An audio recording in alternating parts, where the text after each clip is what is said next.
40분 약간 안 되는 시간, 이 시간이 실제로 문제를 받아보고 풀기 시작해서 읽고 뭐 계산까지 하고 답안 작성까지 완료해야 되는 시간으로서 뇌문항을 풀기 약간 빡빡하게 느껴질 수도 있어요. 그런데 실제 시험에서는 요거보다는 여러분들이 시간 수리논술하고 분배해서 잘 쓰면은 약간 더 늘릴 수도 있는데 40분, 45분 이거보다 더 오래 걸려서 문제를 푼다 하는 거는 실전에서는 그렇게 아마 안 될 겁니다. 수리논술 문제까지 다 풀면은 과학논술에 할애할 시간이 그렇게 많지 않게 보통은 나오게 돼요. 자, 그래서 시간에 맞춰서 쓰는 것도 한번 연습을 해봤고, 오늘은 이제 여러분 뭐 여름방학 특강부터 계속 들었던 학생들은 10회차 씩이나 벌써 될 거고, 2학기 수업부터만 같이 들었던 친구들 이제 6회차로서 이제 이번 주 연대 시험을 앞두고 이제 요 수업은 종강을 하는 거죠. 그러는데 그동안에 수고가 많기는 많았는데 당장 닥친 연대 뭐 거기에만 해당하는 것뿐만 아니라 논술이라는 이 시험 자체에 대해서 답안 작성까지 가는 과정에서 필요한 것들 오늘 쭉 내용도 어느 정도 포함되는 것들 관련한 것들은 같이 보고 추가적으로 그 답안지 쓰는데 여러분 주의해야 되는 것들 그런 것도 같이 한번 점검해 봅시다. 자, 먼저 뭐 당장 닥쳐있는 연대 같은 경우는 전통적으로 물리학 2 또는 물리 2에서만 문제를 내는 게 이게 전통이었었는데 맨날 그랬어요. 그런데 현재 개정된 그래서 작년 2021학년도 시험이라고 하는 작년 시험부터는 개정된 2015 개정교육과정이 반영된 물리 교과서를 바탕으로 해서 문제 출제를 하다 보니까 개정된 교과서가 물원 물투가 굉장히 비슷하게 돼 있고 약간 더 심화된 내용이 조금씩만 더 들어가 있는 모양이기 때문에 어쩔 수 없이 물원 내용만 알고 있어도 풀 수 있을 그럴 만한 문제들을 충분히 다 또 내고 있기도 합니다. 그러면서 연대에서는 지금 요즘에는 4개 문제를 내고 있는데 이렇게 해서 한 세트로 문제를 내고 있는데 이 안에 순서는 약간 달라질 수 있어도 대체적으로 역학, 전자기학, 파동, 양자역학에 관련된 주제들은 어느 정도는 돌아가면서 내면서 그런데 뭐 역학 관련해 가지고 약간 특수 상대론이다. 그거 관련된 내용이다. 요게 좀 성격이 섞여 있는 문제들 그런 것도 내더라. 파동, 양자역학, 뭐 물질파 해가지고 전자, 보강성소의 간섭 여부 판단하고 이런 식으로 해서 약간의 변동은 있는데 이런 식으로 내고 있다는 것은 결국 하는 말이 뭐냐면 물리 전 단원에 걸쳐서 나오는 내용들을 어느 단원 하나 빠짐없이 나는 여기가 좀 약해 그런 것들도 다 한 세트의 문제 속에서 겪을 수 있다는 거죠. 그렇기 때문에 전반에 대한 내용을 다 아는 것들이 무엇보다도 중요하고 관련해서 물리 1만 주로 공부한 학생들의 경우에는 물리 2에서만 나와서 추가적으로 공부해야 되는 것들 중에는 독특하게 연대는 이상하게 돌림인 문제를 싫어하기 때문에 그거는 좀 빼고 1단원에서 포물선 운동과 원운동 2단원 연력학은 오히려 물리 1이 조금 더 어려운 경우도 어느 정도는 있고요. 2단원에서 지금은 로렌츠인 같은 게 다 빠져있기 때문에 전위, 전기장 그런 개념들 전기장 개념 물리1에서는 자기장만 나오니까 빠져있는데 그거 알아야 되는 거고 전위 개념으로 추가 설명하는 것도 여러분들이 많이 생소할 수도 있는데 그걸 모르면 문제 풀기가 상당히 곤란하다. 여기서도 그렇죠. 그런 문제들이 출제되고 있다. 파동이나 양자역학 관련한 내용 같은 경우는 물리2 내용을 별도 공부를 안 해도 거의 다 커버가 될 수준이긴 합니다.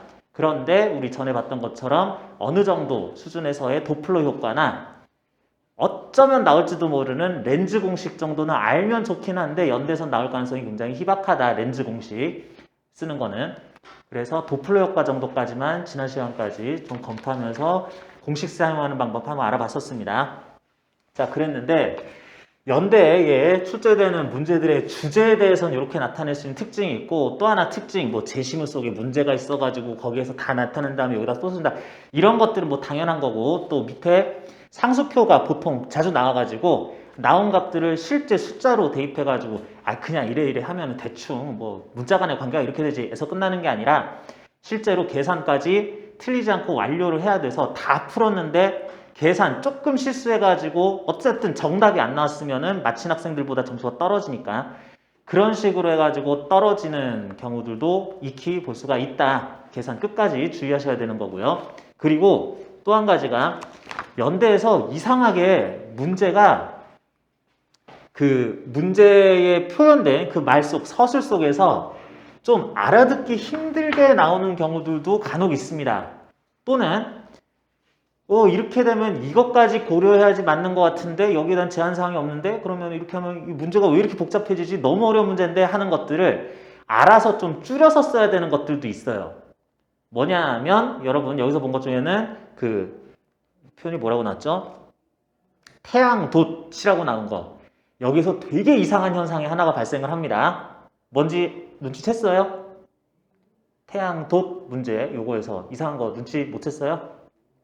그것도 일단 여러분들하고 같이 보긴 할 건데 이런 부분들에서 이제 이게 이렇게 하면 안 될 텐데 하는 것들이 어느 정도 나오는 거를 문제에서는 이렇게 된다 치고 계산을 시켰구나 라고 받아들이고 일단 갈 필요가 있다 생각을 합니다. 그리고 의외로 4개 문항 중에서 1개 내지 2개 문항은 굉장히 쉬운 문제가 포함이 늘 되어 있습니다. 그걸 내가 어떻게 느끼느냐라는 건 좀 다른 문제일 수도 있는데 정확한 개념만 기본적으로 알고 있으면 풀이 과정이 그렇게 길지 않게 쓸 수 있는 문제들도 제법 자주 나오는 편인데 여기 나온 것처럼 이게 배점이 조정이 될 때도 있는데 2021학년도 요 문제 같은 경우는 쉬운 문제, 나름 쉬운 문제, 조금 더 어려운 문제가 배점이 똑같았어요. 그래가지고 요거는 10점, 15점 이렇게 구분하는 게 아니라서 또 쉬운 문제 제대로 다 맞추고 어려운 문제 실수 없이 다 맞추고 해가지고 총점으로 결국에는 그 계산, 최종 계산까지 잘해야 되는 그런 부담까지 있었던 문제였다. 연대가 맨날 이래요. 맨날 이렇기 때문에 그렇구나 하는 전체적인 성격은 알 필요가 있습니다. 1번 봅시다.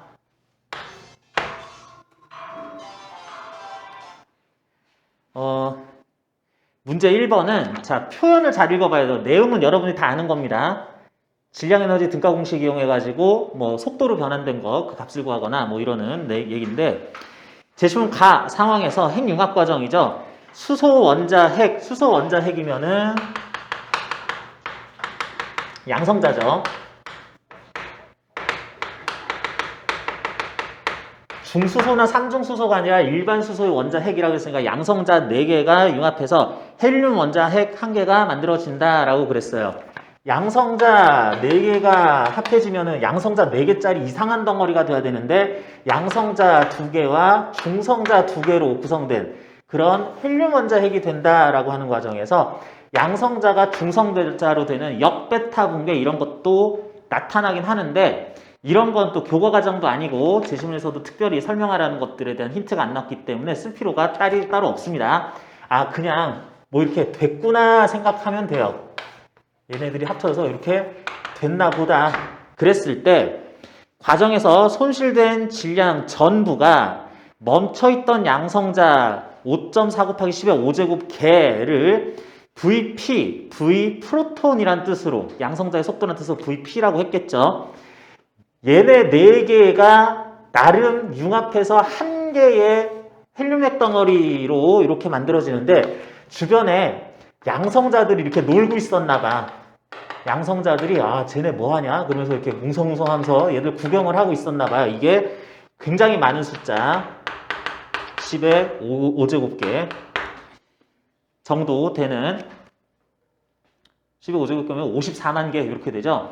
이렇게 되는 빠글빠글한 양성자들이 있는데 얘네들은 나름 이렇게 되면서 핵융합됐으면 에너지가 발생했을 거 아니야? 그 에너지는 보통은 빛과 열 에너지 형태로 전자기파 형태로 보통은 다 흩어지는 게 대부분인데 가정을 이렇게 했습니다.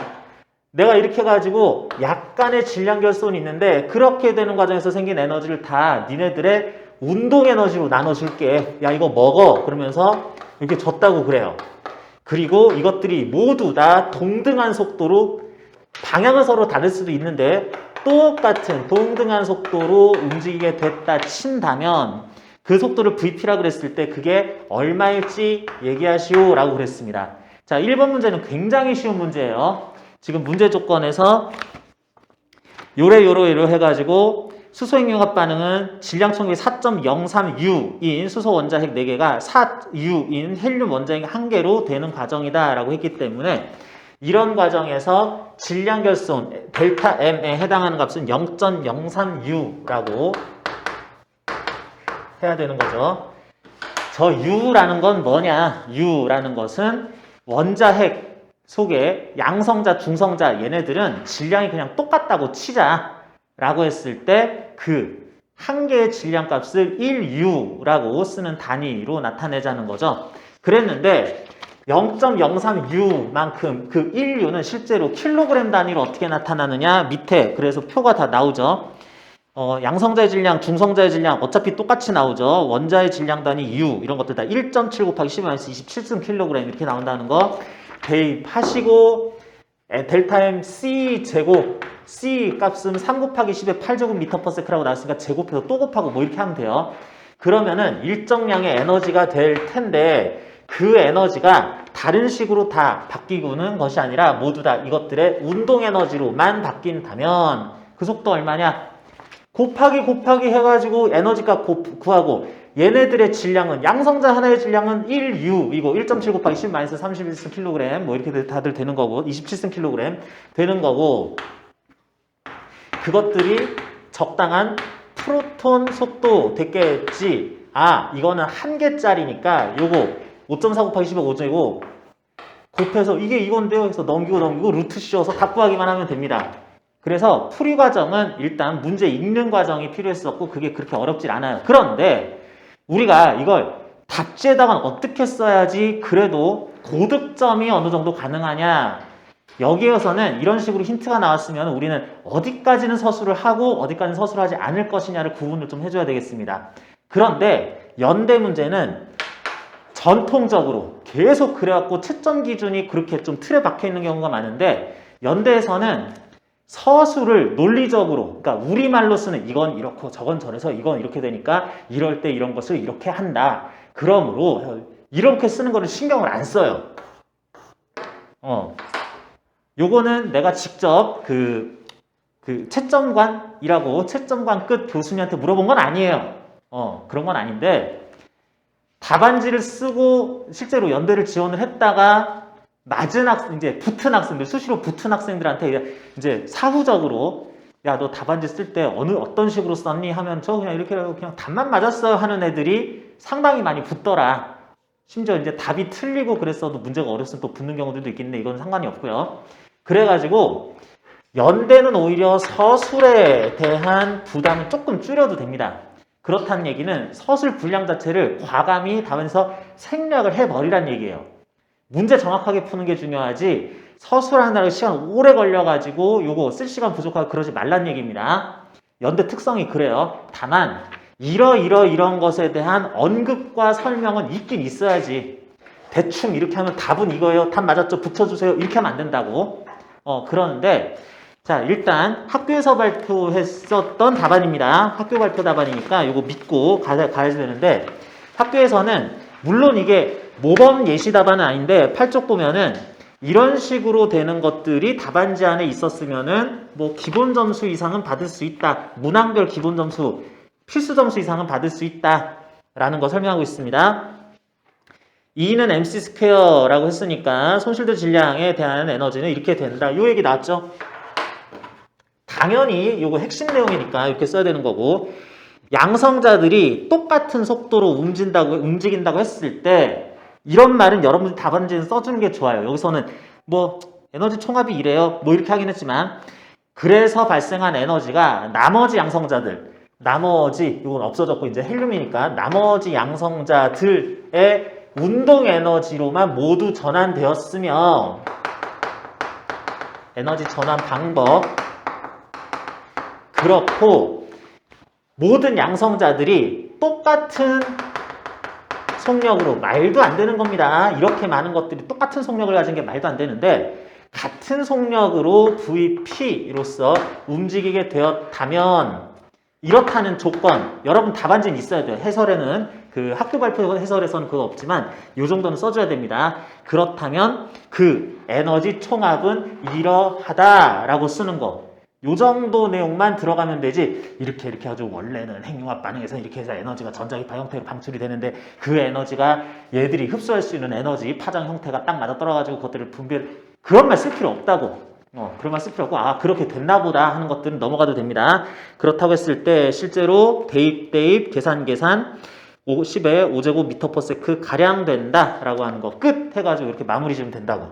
자 그런데 연대 문제는 이런 식으로 군더더기 없이 핵심 흐름만 쭉 타고 넘어가면은 되는 게 이제 정석풀이로 인정이 됩니다. 무슨 얘기냐면 자 여기에서 내가 조금 전에 이런 상황에 대한 설명하면서 빠졌던 거 뭐 있었어요? 일단 문제 자체에 대한 의문이죠. 아니 양성자, 중성자 두 개가 합쳐져서 따로 있던 것들이 이제 헬륨이 됐다 이게 아니라 양인데 헬륨이 됐다고? 왜? 이건 어떻게 이렇게 돼? 이걸 역베타 붕괴라 한다. 이런 말 답안지에 써봤자 점수를 못 얻는다고. 아니 내가 이렇게 해서 이렇게 되었다. 끝! 그런데 그 에너지가 이렇게 내가 문제에서 인정하고 넘어간 걸 너는 왜 토를 다냐? 뭐 이렇게 해버리는 꼴이 되기 때문에 그런 것들 추가 설명을 할 필요 없다고요. 그래서 발생한 에너지는 대부분 전자기파 형태로 우주 공간에서는 발생하는데 우리가 검출할 때는 빛 또는 열 에너지 형태로 발생이 되며 그런 과정에서 주변에 입자들이 있다면 거기에 흡수돼 가지고 입자들은 운동 에너지나 포텐셜 에너지로 그것들을 전환해서 또 가지고 이런 말 쓰지 말라고. 아니 그걸 이렇게 한다고 내가 얘기를 했다고 네가 왜 거기에 또 토를 다냐고. 이런 것들 추가 서술하지 마라. 아 뭐래 어차피 안 읽을 건데 그냥 넘어간다고. 채점 대상 아닌 것들은 그냥 넘어가 버리란 얘기고요. 그래서 이런 것들 혹시 추가 점수를 더 받지 않을까? 그럴 수도 있지. 그건 모르는 일인데 핵심적인 내용에서 근데 이거는요 하는 것들은 안 써도 무방하다. 믿고 넘어가자. 그래서 생각보다 연대 논술 답안지는 문항별 서술 분량이 상당히 짧은 편이에요. 생각보다 짧은 편이에요. 4문항이나 풀어야 되기 때문에 간략하게라는 것은 10줄 이내입니다. 7, 8줄 요 정도 선에서 마무리되는 답안들도 굉장히 많아요. 그보다 조금 더 짧아질 경우도 이런 것처럼 있고요. 그래서 정리하면 계산 대입 했더니 10 곱하기 10의 5제곱 미터 퍼 세크더라 라고 하는 거 계산만 끝까지 실수하지 말도 않도록 했으면 좋겠어요. 자 2번 자 보는 것처럼 1번 같은 경우에 역학이었죠. 일종의 역학이었었죠. 물리원의 역학 1단원에서 상대성 이론, 질량 에너지 등가, 그거 관련해서 핵융합, 그래서 나타나는 운동 에너지 하면서 나타났다는 거 그런 것들 나왔는데 자 이번 문제는 이번 상황에서 태양에서 방출된 중성자는 하면서 이번 뭐 재심에서 나오긴 했는데 어쩌고 저쩌고 해가지고 태양에서는 중성자도 나오나 보다. 태양의 핵에서는 핵융합 반응이 벌어지고 있으며 그것에서 발생된 에너지는 뭐 이렇게 태양 내부 대류를 통해서 밖까지 나가면서 하지 말라고. 얘가 에너지를 이렇게 원래 이렇게 빵빵빵빵 쏘는데 하다 보면 뭔가 입자들도 그냥 전자기파, 가시광선, 뭐 X선 이런 것만 내보내는 게 아니라 입자들도 빵빵 보내는구나. 거기엔 전자도 있을 수 있고 양성자, 중성자도 있을 수 있고 뭐 다른 뉴트리노 뭐 이런 것들도 더 있을 수도 있고 하는데 나는 그중에 이 중성자를 관찰을 하고 싶다. 그러죠? 태양에서 방출된 중성자의 속도를 Vn 여러분 문제 풀 때 어떤 것에 대한 용어 정리를 할 때는 문제에서 이걸 이렇게 부르기로 했다는 건 반드시 따라가야 됩니다. 안 그러면 채점자가 헷갈려요. 채점자들은 여러분들을 위해서 이건 이런 뜻이겠지 하고 좋게 해석을 안 해줘. 절대로 안 그래요. 입장을 바꿔서 생각을 해보면 되는 거죠. 나는 완벽하게 답안 뭐 벗어나는 거 없이 필요한 것들 딱 썼는데 얘는 약간 이거 왜 이렇게 썼어? 하는 것들이 들어있어. 근데 채점자가 이건 이런 뜻이지 하고 알아서 이렇게 좋게 해석을 해준다? 나는 어때? 아니 제가 나랑 왜 점수가 똑같아. 얘는 약간 흠집이 있는데 이거 받아들였어. 이런 느낌이 들 수 있잖아. 그래가지고 그런 것들에 대해서 트집 잡을 수 있는 것들은 다 점수를 안 줘버리고 깎아버려야 뭐라 그랬어? 경제력 30대 1, 40대 1이면은 지원자 중에 점수 상위 2%, 3% 애들만 뽑아간다는 거죠. 그 분리가 가능하다는 겁니다. 그래가지고 이런 것들도 이렇게 해서 뉴트론의 속도기 때문에 VN이라는 문자를 썼구나 라고 하는 것도 꼭 따라주시기 바라고요. 그게 9.1 곱하기 10의 3제곱 미터 퍼 세크로서 어쨌든 태양에서는 방출이 되긴 하는구나 라고 하자. 그리고 전자도 또 방출이 됐는데 전자는 V 일렉트론이라는 속도로 1.7 곱하기 10의 6제곱 미터 퍼 세크 훨씬 빠르네요. 이런 속도로 전자도 T 나오고 있다더라. 이런 것들이 왜 발생하는지 묻지 말라 그랬습니다. 뭐의 부산물이고 이런 거 생각하지 말고. 그런데 이중 슬릿의 간격 D가 6.6. 자, 여기서도 또 나왔네. 오늘은 이거 가지고 헷갈리는 사람 없었겠죠? 6.6 마이크로미터 얼마니? 이상한 단위 나오면은 단위를 고쳐주라는 거죠. 6.6 그대로 쓰면 됩니다. 마이크로미터는 몇 미터야? 10의 마이너스 6제곱 100만 분의 1미터죠. 마침 우리가 지난 시간에 또 이거 설명해가지고 이거 단위 여러분들 그 변환하는 거 당연히 이런 건 알아야 된다 그래서 이런 거 안 가르쳐 줍니다. 참고로 이런 거 안 써줘요. 그런 D값이 6.6인 이중 슬릿이 스크린까지의 거리가 15.47m다 라고 그랬습니다. 아니 선생님 15.5m도 아니고 15m네. 15.47m는 뭐예요? 토달지 말고 계산하다 보면 아마 뭐 이 숫자가 의미가 있겠지 내지는 몰라 그냥 이렇게 또 그냥 풀어 하는 걸로 그냥 따라갈 수밖에 없어요. 이게 무슨 대단히 의미 있는 숫자는 아닌데 요 간격이 뭐 마이크로미터 수준이고 100만 분의 1미터 단위를 써야 되는 거고 여기까지 거리는 야구에서 투수가 포수까지 공 던지는 거리씩이나 되는 엄청나게 먼 거리죠. 그랬는데 이런 중성자들이 태양에서 와가지고 태양에서 오는 거를 우리가 받아서 여기를 통과시킬 때도 있고 전자들이 태양에서 오는 것들 이런 속도로 오는 것들을 여기다 통과시킬 때도 있는데 그런데 이렇게 했을 때 전자들이 또는 중성자들이 두 개의 슬릿을 통과했을 때 매우 빠른 속도 적절한 속도로 여기를 통과했을 때 걔네들은 적절한 물질파 파장을 계산할 수 있으며 그런 파장에 해당하는 전자기파처럼 회절이 되고 회절이 많이 되고 적게 되고 뿐만 아니라 그런 파장값의 파동처럼 두 점 파원에서 스크린에 도달했을 때 보강간섭, 상쇄간섭이 교차로, 교대로 계속 나타나겠다. 이렇게 하면은 당연히 물어보는 거는 그랬을 때 보강 또는 상쇄 간섭 사이에 간격이 몇 미터냐 맨날 이거 물어보게 되는 거죠. 자, 그러니까 요거는 인정하고 넘어가자. 그런데 중성자, 전자, 질량이 있으니까 질량 속도 곱해서 운동량 각각 구하면 나름 중성자는 나름 전자는 각각의 운동량분의 플랑크 상수니까 적절한 파장에 해당하는 물질파 파장에 해당하는 값을 가지는 전자기파 파동처럼 여기가 가지고 간섭이 일어나겠다라고 그래야 되겠네. 그럴 때 델타 X라는 것은 얼마냐라고 그러면 우리는 이거를 공식으로 알고 있죠. 공식에서 델타 X는 D분의 L 람다. 나는 지금 여기에서 D를 슬릿 간의 간격이라고 봤고요. L을 슬릿으로부터 스크린까지 거리를 봤고 여기에서 사용한 빛 또는 어떤 입자들의 물질파 파장을 람다라고 그랬습니다. 자, 이렇게 했는데 여기서는 문제에서 이거를 스몰 d 썼으니까 이거는 따라가줘야지 되겠고 그럼 답 나왔네. 계산, 답, 끝 뭐 이렇게 되는 거죠.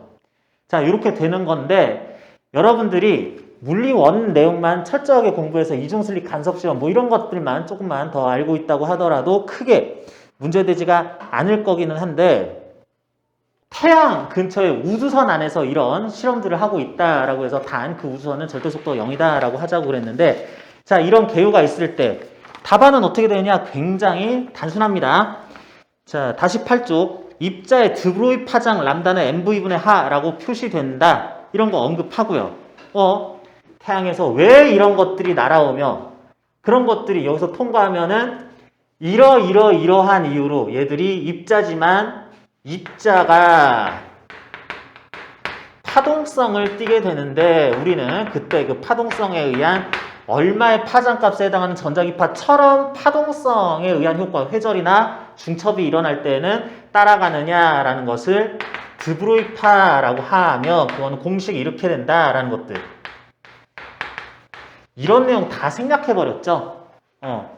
이런 것들도 역시 연대 문제 수준에서는 이런 것들은 다 곁가지라고 얘기하자는 겁니다. 뭘 보고 실제 문제의 문제에서 설명 쭉 보게 되면은 이러저러 해가지고 델타 X를 어떻게 해가지고 측정이 결국은 됐다라고 나오고 있는 거잖아. 제시문 나에서 우주선에 도달한다라고 그랬을 때 이래가지고 우주선이 드보리 파장과 같은 파장을 가지는 빛의 간격 D만큼 떨어진 하면서 아니 이건 하면 다 나오는데 라고 전제를 다 해버리고 있잖아요. 계속 이런 거 추가 설명할 필요 없다고. 그거 써봤자 점수 안 준다고. 특별히 가점을 더 줄 이렇게 명시된 이유는 없다고. 그래서 그거 써요. 다시 8쪽. 드보리 파장 공식 이렇게 써봤고요. 그랬을 때 무늬 사이에 델타 X 어떻게 나타나느냐. 라지 L과 스몰 d, 람다를 이용해서 이렇게 쓴 게 가능하다라고 그냥 아예 제시해버린 다음에 그랬을 때 델타 X는 D분의 L람다 그래야 되는데 람다가 MVB 하니까 이렇게 대입한 다음에 중성자 대입, 전자 대입 끝이 다예요 이게. 그러니까 다시 한번 연대 학교 발표 자료를 보면서 다시 얘기하는데 쭉 설명하는 과정에서 그냥 이랬으니까 이 계산식, 이랬으니까 이 계산식, 이랬으니까 이 계산식. 요건 또 이렇게 되니까 이렇게 변형하고 숫자 대입 정답 계산 똑바로 하세요 하면서 그렇게 나타나는 걸로 쭉 이어가는 게 연대 문제이기 때문에 여러분들이 사실상 서술에 대한 부담은 줄어들기는 하지만 계산 실수만 좀 덜 하자. 이런 마음으로 가면 되겠습니다. 문제 2번까지도 특별히 우리 물리 원 수준의 내용에서 크게 벗어나지 않는 그 정도 문제였다고 볼 수 있겠어요. 그리고 실제로 답안 길이도 그렇게 길지 않게 다 쓸 수 있었으면 좋겠습니다. 장황하게 쓸 필요가 없다는 얘기예요. 3번 문제. 3번 문제가 웃기는 문제죠.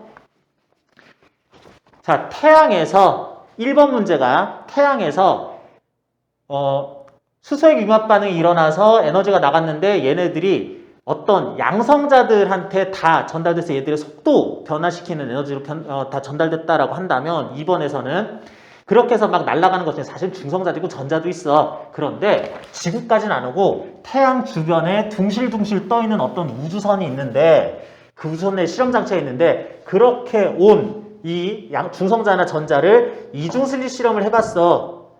그런데 이번에는 또 태양이 있는데 여기에서 막 뭐가 나가는데 여기서 또 중성자 나가요. 뉴트론들 나갑니다. 막 날아가요. 그러는데 여기 우주선이 있어가지고 중성자가 날아와서 우주선을 때려.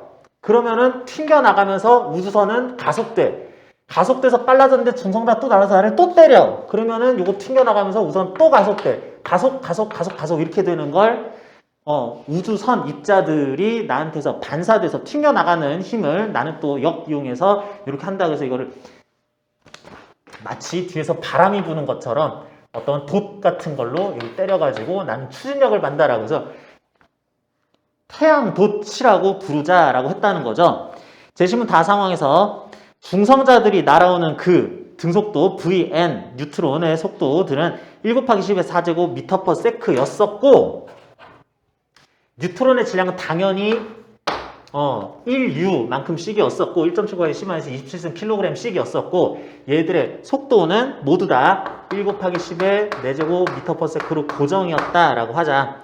1초당 우주선의 도체 충돌하는 중성자의 개수는 10의 26제곱개고요. 1초당 이만큼씩이 충돌하니까 우주선의 질량은 3.4톤이라고 그랬습니다. 스페이스 쉽 그런 뜻에서 MS라고 했나봐요. 3,400은 킬로그램으로 잘 나타났으니까 이거 단위로 할 필요 없고 우주선이 움직이기 시작하는 순간에 최초 가속도에 대해서 논하시오. 문제가 생기면은 우주선이 나중에는 조금 더 다른 가속도가 될 수도 있나 본데 그거는 신경 쓰지 마. 골치 아파 하지 말고 요거 최초 가속도에 대해서 논하시오라고 그랬습니다.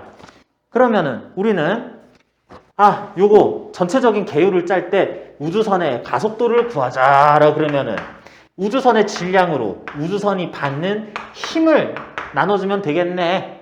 뭐 최초에 얼마만큼의 몇 뉴턴 힘을 받는다고 치면 되는가 이런 거 써주면 되겠네. 그런데 여기서 그런 힘이 아니라 뭐가 와가지고 충돌돼 나가는 과정에 대해서 얘기를 했으니까 우리는 이걸 이용을 한다면 이거는 좀 전형적인 문제이기는 한데요. 이렇게 볼 수가 있습니다. 어떤 물체가 있는데 뒤에서 입자들이 와서 충돌을 해요. 그리고 튕겨나가기를 이상한 대로 튕겨나가는 게 아니라 왔던 길로 반대로 돌아서 튕겨나갑니다. 그러면은 입자 하나하나는 처음에 질량 m짜리가 v라는 속도로 왔다가 v'이 돼서 튕겨나간다면 운동량이 mv에서 마이너스 mv'으로 바뀌었다라고 할 수 있는 거죠. 속력이 v'이었다면 그러면 입자 하나가 왔다가 튕겨나갈 때 입자의 운동량 변화는 mv 플러스 v' 이렇게 되겠네. 오던 속력, 나가는 속력이 다르다면 10m/s로 왔다가 10m/s로 간다면은 충격량은 운동량 변화량은 m 속력 합처럼 이렇게 써야지 되겠네. 근데 이게 그렇게 되는 입자가 받은 충격량이 되는 거고 이런 일이 벌어질 때 그걸 맡고 있는 우리가 원하는 물체는 네가 나한테 가한 충격량이 있으면 내가 너한테도 가한다 라고 하는 충격량이 서로 교환되는 식으로 물체들이 움직이는데 관여된 물리량을 생각할 수 있으니까 요 입자가 받은 운동량의 변화 크기, 충격량은 또한 물체가 받은 충격량이기도 하다. 그런데 충격량이란 FT라고 쓸 수 있으니까 됐네요. 여기 입자들이 하나하나 이런 충격량을 얼마나 받는지 따지자. 그리고 그런 충격량이 몇 개에 가해지는지 보자. 이런 충격량 변화, 운동량 변화, 충격량을 겪은 것들이 몇 개인지 한번 보자. 그 총 운동량 변화, 총 충격량만큼 너도 받았잖아. 이렇게 가는 거죠. 네가 받은 그게 만약에 0.1초, 0.001초, 10초, 100초라면 모르겠는데 또 계산해야 되는데 만약에 그게 어쩌고 저쩌고 뭐시기요? 어떤 숫자 K 뉴튼 세크라는 충격량의 어떤 숫자 값이 나왔어. 충격량이니까 뉴턴 세크죠. 그런데 그 n개가 충돌하는 게 1초 만에 벌어진 일이라면 F라는 힘이 1초 동안 가해지다 보니까 K 뉴턴이 가해졌다라고 바뀔 수 있다는 거죠. 충격량을 가하는 충격력으로 힘의 크기로 바꾸고 싶은데 단위만 싹 바꾸고 숫자는 변환할 필요가 없어졌다는 얘기야. 마치 1kg짜리 물체에는 100N의 힘이 가해지면 그냥 100m/s제곱의 가속도가 된다라고 그냥 이렇게 1로 어차피 나눌 거니까 뭐 이런 식으로 하는 것처럼. 그래서 이렇게 하면은 물체가 받은 힘의 크기 계산이 가능하다면 최종적으로 이제 물체 질량으로 나눠주기만 하면 여기서 물어본 가속도 구할 수 있구나 라고 해야지 되기 때문에 문제에서는 1초당 몇 개의 중성자가 와서 나한테 부딪힌다라는 표현이 그래서 들어갔었다라는 얘기죠. 이런 개요를 가지고 있습니다. 자, 얘기한 풀이 과정이 그대로예요. 여러분들 다시 해설 잠깐만 보면은 8쪽 또 갑니다. 야, 이렇게 간단하다. 답안이 중성자 충돌 전후 운동량의 변화 이 M 중성자 N에 라지 N 곱해서 이제 전체적으로 이렇게 됐다 치자. 그랬을 때 초당 운동량의 변화는 힘과 같으므로 그죠? 1초당 운동량 변화는 물체가 받은 힘의 뉴턴 단위로 나타냈을 때 뉴턴 세크에 대해서 또는 킬로그램 미터 퍼 세크에 대해서 바로 숫자를 그대로 쓸 수 있는 값이 될 거기 때문에 이렇게 썼더니 델타 t가 1이었네 하다 보니까 정지해 있던 우선에 움직이기 시작하는 순간에 가속도는 ms분의 위에다가 쓴 거 해가지고 숫자 대입 계산하면 1m/s 제곱 나오나 보다 이렇게 얘기를 할 수 있다는 거다. 그런데 조금 예민한 친구들은 이렇게 얘기하는 게 굉장히 불편할 수가 있어요. 이 상황에 대해서 이런 식으로 된다라는 거를 쭉, 뭐 이렇게 푸니까 계산만 잘하면 답 나오겠네 라고 하는 게 되게 불편할 수가 있는데, 이게 무슨 뜻이냐면, 자, 여기 적당히 1U짜리 MN, 중성자의 질량 어차피 1U니까 1U짜리 질량을 가지는 입자가 VN이라는 속도로 날아간다라고 치자. 그래서 여기 부딪혀요. 다른 친구들도 다 이렇게 날아갈 거야. 그런데 얘네들이 날아가서 튕겨 나오는 속력이 VN 또는 속도라면은 오른쪽으로 마이너스 VN 뭐 이렇게 나타낼 수 있다 그랬어. 그랬더니 그런 일들이 한 차례 좌자자작 벌어지기를 1초 동안 나타나게 되면은 얘는 1m/s 제곱으로 1초 동안 운동을 시작을 하겠죠. 문제의 결론을 따져보니까 1m/s 제곱 나왔으니까 그게 1초 동안, 최초 1초 동안에 아무튼 얘의 가속도야 라고 나왔으니까 1초 후에는 1m/s가 됐을 거야. 뭐가? 3,400kg짜리가. 자, 이제 요거 몇 개나 부딪히면 n개, 10의 26제곱개 엄청 와서 부딪혀. 1초 동안 다다다닥 됐어. 했다 치자. 야, 여기서 이상한 거 없니? 여기서 이상한 거 없어요? 답에는 안 써도 되니까 빠르게 넘어갈게요. 뭐냐면 여기 부딪혔던 10의 26제곱개 1초 동안 여기에 부딪혔던 중성자들은 나름 VN으로 와서 VN으로 날아갔어요. 입자 하나하나가 에너지 손실이 없었습니다. 와서 그냥 나가는데 그냥 방향을 바꿔서 이거 나는 왔다가 튕겨나가네 이러면서 엄청나게 많은 것들이 그냥 갔어. 여기 오던 애들은 에너지 손실이 하나도 없었어요. 근데 어떻게 됐어? 그 1초 딱 지나고 눈 떠보니까 무려 3,400kg짜리가 1m/s로 움직이고 있어. 얘 운동 에너지가 생겼죠? 에너지 보존이 안 됐잖아. 큰 문제입니다. 이게 원래는 말이 안 되는 문제야. 그런데 그거 신경 쓰지 마! 라고 하면서 이렇게 전개를 해버렸어요. 여기 이거는 제시문에서 나오게 되는 얘기인데 제시문 다 태양도층 이러저러저러 해가지고 중성자만 고려를 해보자. 그래서 중성자들이 모두 같은 속도 VN으로 날아와서 충돌후 정반대 방향으로, 상대 속도가 아닙니다. 절대 속도로서 마이너스 VN이라는 속도, 그러니까 속력이 보존되면서 그대로 방향만 거꾸로 틀어서 튀어나간다고 가정을 하자. 그러면 우선은 가속된다. 뭐 그렇게 돼 라고 생각을 하자는 건데, 이렇게 되는 게 그래서 다 따져놓고 보면은 그냥 말이 안 됩니다. 그냥 말이 안 돼요. 그런데 이것도 또 말이 되기는 돼요. 무슨 얘기냐면 물리에서는 가정을 이렇게 하는 경우가 있어요. 연속적인 상황에 대해서 일일이 다 계산하는 것도 쓰긴 하는데 이렇게 해서 속도가 이렇게 쭉 늘어난다라고 생각하지 말고 속도가 빵 늘어났다가 속도가 빵 늘어난다라고 이렇게 합시다.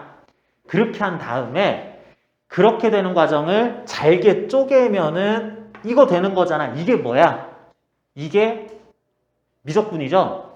그래서 이런 식으로 유도를 해가는 과정이 있을 거라서 이거 같은 경우도 그래요. 최초 짧으면 짧을 수도 있겠지만 최초 1초 동안 온 것에 대해서 얘가 에너지 얻은 거는 이따 치고 그 다음에 그러니까 다음 건 1초 동안 온 것들에 의한 에너지 전달하는 과정은 이렇게 해가지고 이게 요만큼씩의 차이라고 생각을 하자. 요만큼씩의 차이들이 이렇게 벌어진다고 생각을 하고, 나는 알지. 이거 미세 조정해가지고 곡선 형태로 연속적인 걸로 다 바꿀 거야 라는 것에 중간 단계라고 보자는 뜻으로 이해할 수 있기 때문에 문제에서 일단 이렇게 가정하자. 제시문에서 이렇게 정확하게 명시한 조건에 대해서는 역시 계속 오늘 똑같은 말 계속하네. 토달지 말고 그런 걸로 밀고 나가자. 내가 뭐라 그랬니? 연대 문제는 일견 봤을 때 문제 내용이 이해가 안 되는 것도 있다라고 얘기를 했는데 무슨 얘기냐면 문제에서 설명하는 말이 이해가 안 되는 게 아니라 그럼 이렇게 하라는 얘기인가? 아닌데 그럼 이건 이상한데? 그럼 어떻게 해야 되지? 방법이 없네? 이거 문제 어떻게 풀어야 되게 엄청 어려운 문제인가? 라고 이 간단한 문제를 굉장히 어려운 문제로 착각할 수도 있다는 얘기예요. 그런 것들도 신경 쓰지 말고 가정한 것들은 다 그럴 만한 이유가 있고 다 생각이 있어서 문제를 낸 거니까 따지지 말자라는 거였었죠. 4번 빨리 봅니다. 4번 문제는 전자기 역학이라고 요거 섞여 있는 거라고 할 수도 있는데, 자, 전자기 역학이면서 여기 금속판 2개 있어요. 자, 여러분들 금속판 2개 있는데 여기다가 사이거리 스몰 d다 그러려니 하고요. 여기다가 이런 식으로 해가지고 전원장치 표시를 이쪽이 플러스가 되도록 V볼트 이런 거 써놨습니다. D미터, V볼트 이렇게 해놨어요. 자, 그러면 우리는 이걸 어떻게 알아들어야 된다고? 어떻게 알아들어야 된다? 아니, 공간에 붕 떠있는 금속판 2개 도선 연결해봤자 전류 흐르는 만무하니까 아무 일도 안 일어나는데요가 아니라 우리는 이제는 금속판에 이렇게 전위차를 줄 수 있는 기전력 장치가 9V짜리 연결되어 있으면은 마이너스 극 연결된 부분, 플러스 극 연결된 부분이 각각 전기 용량 계산해가지고 쓸 수 있는 Q는 CV 해가지고 쓸 수도 있는 건데 이런 식으로 해가지고 대전이 된다. 그러다 보니까 플러스 마이너스로 대전이 됐으면 플러스 대전체에서 마이너스 대전체로 전기장이 형성이 되겠네. 그래서 이 공간에는 아랫방향으로 전기장이 형성이 될 거다. 그러면 우리는 자, 요거는 문제 푼데 직결되진 않지만 여러분들 어정지 연관이 있죠. 직결되진 않지만 개념 따져봅니다. 우리는 공간에 전기장이 형성됐으면은 이와 같이 지금 그린 거는 전기력선이라고 할 수 있는 거고, 기억나니? 좀 초반에 했던 얘기인데 수업 2회차, 3회차 요때 했었던 얘기인데 기억나니?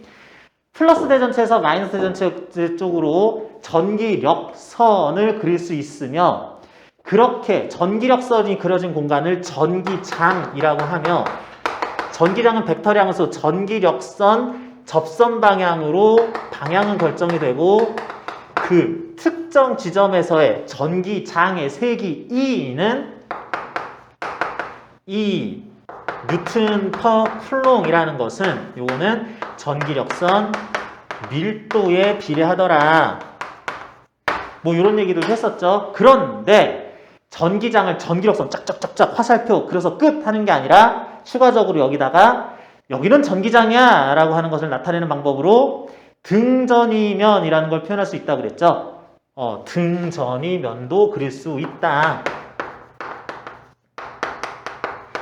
전기장의 표현 방법 등전이면은 전기력선에 항상 직교하도록 만들어줘야지 되며, 등전이면을 이렇게 그렸을 때 이것들이 각각 전위가 화살표 방향으로 가는 게 낮아진다. 예를 들면 여기가 뭐 5V였었으면 4V, 3V, 2V 이런 식으로 등전이면에 등전이 그 위치 전위 값이 절대 전위가 화살표간 전기력선 방향에서 낮아지게 될 것인데, 그런 식으로 했을 때 여기 등전이면 따라서 여기부터 시작해서 가다 보면은 그 금속판 사이에 전위차가 나올 건데, 그 전위차가 얼마냐 계산 복잡하게 하고 축전기처럼 생각하고 전기용량 따지고 전하량 따지고 그런 게 아니라 그게 이거야 라고 얘기를 해버리면 되겠다.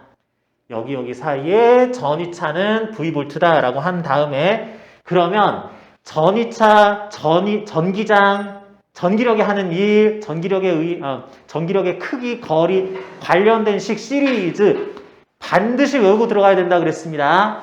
이거 안 외우면 절대 안 돼요. 식이 뭐? 전기력에 의한 이 일은 전기력 곱하기 물체가 그 전기력 받으면서 전기력 나란한 방향으로 간 거리 D라고 치자. FS, FD 뭐 그렇단 얘기죠. 는 전기력은 어떻게 구한다? 전기력을 받을 대상 물체의 전하량 Q 곱하기 전기장의 세기 니까 QED라고 쓸 수 있고, 이걸 또 간단하게 쓰면은 전기장이 D만큼 이렇게 차이가 나는 공간상의 D 거리가 이런 전기장에서는 델타 V 볼트만큼 전이 차가 날 건데 거기다가 Q 써주면 되겠다라고 하는 요식 W는 전기력에 의한 일은 FS, FT는 아무튼 간에 QED는 QΔV, QED는 QV까지 요거는 꼭 외우고 들어가야 여기서 추가적으로 D로 나누고 D 넘기고 Q 나누고 뭐 이렇게 하는 것들 변형 가능하다라고 했습니다. 2번 문제에서도 나와요. 2번 문제에서도 나오고 3번 문제 고려대 옛날 기출문제 요걸로도 연습하자 그랬는데 거기서도 또 이것도 쓸 거죠. 이건 뭐 당연히 알아야 됩니다. 선생님 저 물리2 안 했는데요. 그럼 연대 오시지 말든가 뭐 이렇게 되는 거죠. 그래서 이러이러한 상황인데 그런데 여기 전자가 D 간격의 가운데에서 전자 일렉트론이 오른쪽으로 움직이게 된다. 전자 질량 M 일렉트론 이렇게 써줄게요. 9.1 곱하기 10-30, 34승 kg, 31승 kg. 요런 것이 적당한 속도 VE로 V 일렉트론 하는 속력으로 이렇게 온다 그랬을 때 얘가 여기 와봤더니 음전하를 띠는 전자는 전하량 전자란 뜻으로 쓰기도 했는데 전하량이 음전하 1.6 곱하기 10의 마이너스 19승 쿨롱이라는 것을 마이너스 2 쿨롱이다 라고 1.6 곱하기 10 마이너스 19승을 E로 표현하기도 합니다. 그런 식으로 해서 음전하가 여기 왔더니 전기력선 반대 방향으로 전기력을 받으면서 이쪽으로 전기력을 받으면서 가속되는 그런 현상이 발생을 할 거다. 그런데 그 힘이 입자의 원래 운동 방향, 수직 방향으로 가해지니까 저런 거는 물체가 어떤 운동하게 돼 있다? 포물선 운동하게 돼 있다. 그러면서 힘을 받는 가속도의 방향, 수직 방향의 속도는 보존이 된다. 보존된다 또는 일정하다. 라고 할 것이다. 그러면서 자꾸 위쪽 요런데 여기서는 같은 속도인데 약간 빨라지고 여기서는 같은 속도 오른쪽 많이 빨라지고 그래서 이런 방향 같은 속도인데 많이 빨라져서 이런 방향으로 움직이고 뭐 이런 식으로 해서 결국에는 포물선 운동하겠다. 포물선 운동을 어떻게 할 것이냐 문제는 우리가 굉장히 많이 풀어본 편입니다. 제법 많이 풀어본 편이에요. 그래서 이렇게 돼야 되는데 그렇다면 그 가속도는 얼마냐라고 하는 거에 대해서는 전자의 질량으로 전자가 받은 위쪽 방향의 전기력을 나누어줘야 되는데 그 전기력이 얼마냐 하는 거 이걸 어떻게 구하지? 어떻게 여기서 구하면 되는 거지? 우리는 F 전기력을 구하고 싶은 거죠. 이걸 우리가 알고 있는 걸로 어떻게든 나타내면 되는 거죠. 전기장의 색이 잘 모를 것 같아. 움직이는 입자 요거 전하량 알잖아? E 델타 V 어떤 전기장이 형성된 곳 델타 V 볼트만큼 거리 떨어진 거 D미터를 알면 D분의 델타 V 또는 문제성 V 이렇게 쓴 다음에 뉴턴? 그러면서 힘이 몇 뉴턴이었다라는 거 이렇게 쓸 수 있겠네 하자는 거죠. 이겁니다. 요거. 전자가 받는 위쪽으로 받는 전기력 유일한 힘 알짜 힘이에요. 전자질량으로 나누면 위쪽 방향 가속도 나오니까 지금부터는 그런 가속도로 오른쪽 방향 속도 일정 위쪽 방향으로 더더더더 빨라지면서 이렇게 이동하기를 2분의 d 미터만큼 위쪽 극판에 충돌할 때까지 움직일 거다라고 이렇게 봐주면 되겠다. 그렇게 해놓은 다음에 최종적으로 물체가 여기에 도착하는 순간 오른쪽 방향 속도, 위쪽 방향 속도를 각각 알면 요 합성된 방향으로 순간 속도를 안다라는 뜻이니까 요 크기분의 요 크기가 요곳에 탄젠트 세타 그러면은 세타 값도 뭐 구할 수 있고 해가지고 물어보는 게 뭐가 됐든 간에 요것들 이제 다 알 수 있다는 얘기죠. 자, 그래서 이런 개요로 문제를 풀면 되겠다. 그래서 실제로 0.91V, D가 0.16m, 측정된 전자의 각도 세타가 45도 뭐 이런 식으로 한다 그랬을 때 여러분들이 숫자 대입해서 구하면 되는 거 중간에 물리2에서만 나오는 내용이 조금 함유가 돼 있어서 물리1만 공부했으면은 풀기 매우 곤란했을 만한 문제는 요거 4번밖에 없었습니다. 연대에서 최대한 물리2 내용을 끌어모으려고 해도 물리1하고 차이가 별로 안 나서 어떻게 할 수가 없어요. 이런 수준의 문제가 분명히 나오고, 포물선 운동은 이 뒷세트인 연대 2021학년도 문제, 자연2 문제에서도 또 나오고요. 그런 문제들은 올해도 나올 겁니다. 자연 1, 2 다 나올지 하나만 나올지 모르는데 아무튼 나올 거예요. 여기서는 포물선 운동 나오고 여기서는 원동 나오고 그럴 수도 있는 건데, 어쨌든 연대에서는 이거 모르면 그냥 뭐 이렇게 우리 학교 오지 말란 얘기예요. 자, 그래서 9쪽에 전자의 수직 방향 가속도라는 표현이 나오죠. 전자의 수직 9쪽에 4번 해제 부분입니다.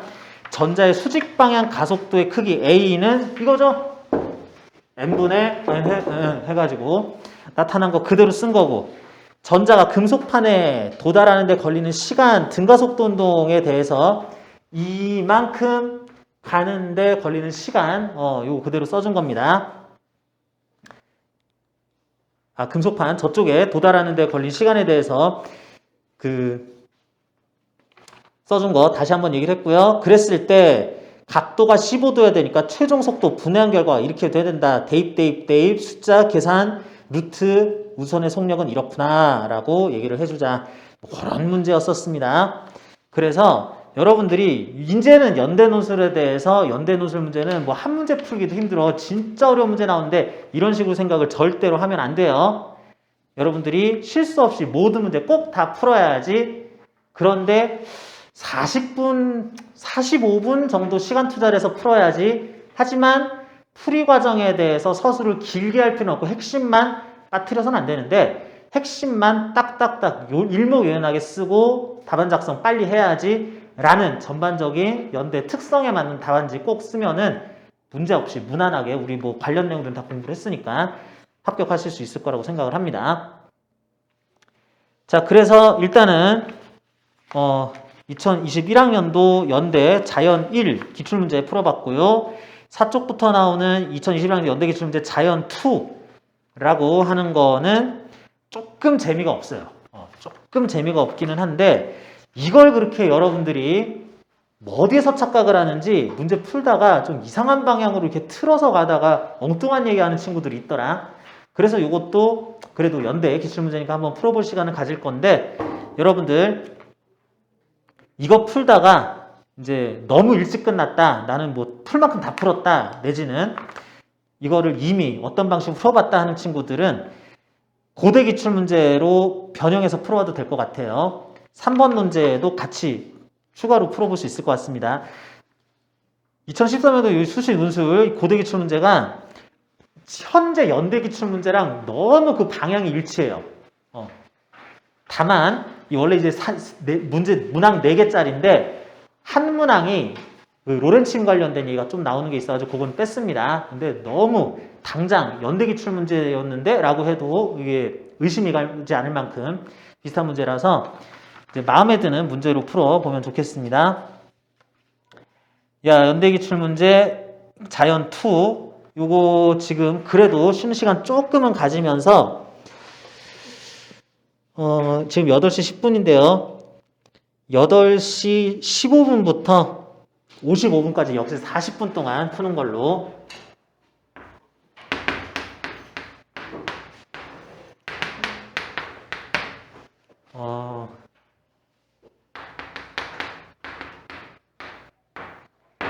요거 화장실 잠깐 갔다 오고 쉬는 시간 가진 다음에 문제 풀도록 하겠습니다. 답안지 새로 줄게요.